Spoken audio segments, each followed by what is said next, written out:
Why is victimhood so powerful?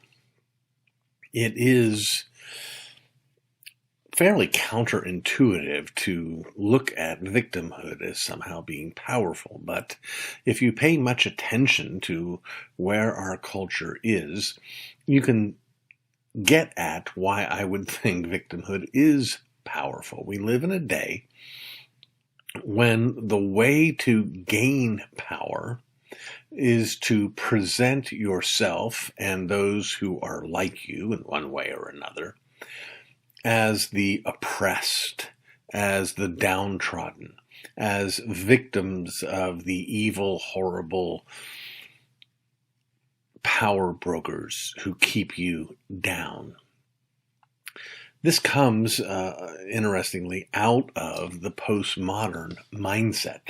And one could argue that it is a profoundly cynical outworking of it. How so? Well, in the postmodern mindset, because there is no meaning, there is no actual truth to be known, we're left with, just as we had the sophists among the pre-Socratic philosophers who didn't believe in truth, but who sold their skill set to politicians and others, saying, hey, we can show you how to win people, how to influence them, how to change their mind, even though we don't believe what you're saying is true, and we don't even think you should think what you're saying is true. But to get what you want, to persuade people, that we have the skill to do. Well, the postmodern argue that all language is an attempt to seize power.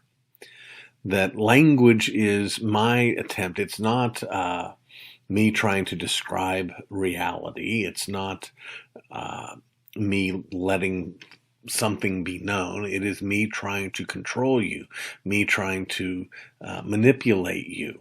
And out of that, the irony is, it becomes good and excusable to use language to manipulate and to get what you want.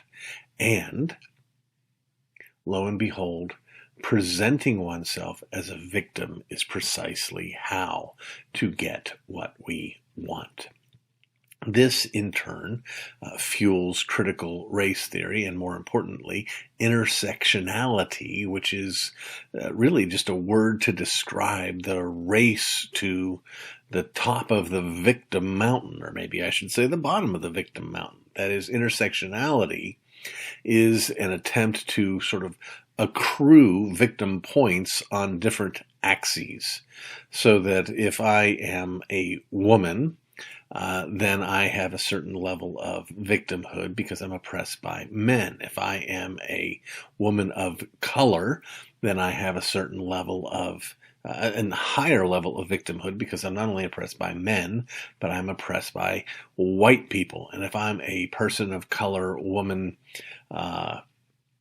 who is homosexual, then I'm oppressed by the heteronormative world, in addition to, or the cisgendered, in addition to, men and white people. And so now I've got, 3 layers of victimhood by which now you owe me sympathy and you owe me reparations and you owe me special legal protections and you owe me social power and cachet because I have lived with this victim status.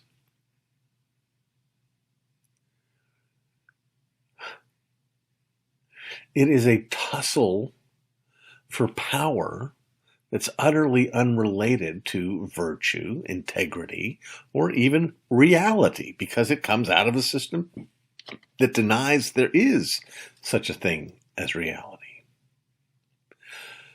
So what do? Well, 2 things we do. 1, we don't aspire for the prize. We don't see ourselves as victims. 2, we don't allow ourselves to be victimized by victims.